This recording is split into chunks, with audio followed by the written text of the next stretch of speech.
Welcome to Chillin' 101. We hope this video helps. In this video, I will explain how to connect your Apple Watch Series 9 to your iPhone 15 Pro Max. First, make sure your Apple Watch has at least 50% battery life. Then, power on both your watch and your iPhone.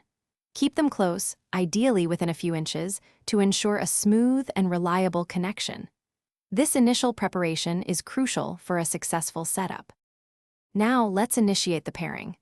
On your iPhone, open the Apple Watch application. You'll see an option to Start Pairing.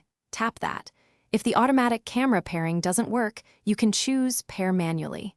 Then, simply hold your iPhone's camera over the unique animated pattern displayed on your Apple Watch screen. This will link the devices.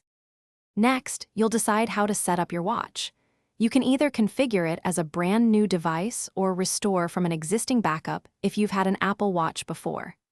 After making your selection, review and accept the terms and conditions. Then, personalize your experience by adjusting settings such as text size, creating a secure passcode, and setting your daily activity goals.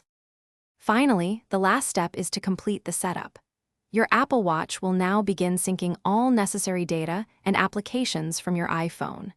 This process can take several minutes, so please keep both devices near each other until it's finished. Once synchronization is complete, you're all set to explore and enjoy the many features of your connected Apple Watch. Thanks for watching. Consider subscribing if we helped you.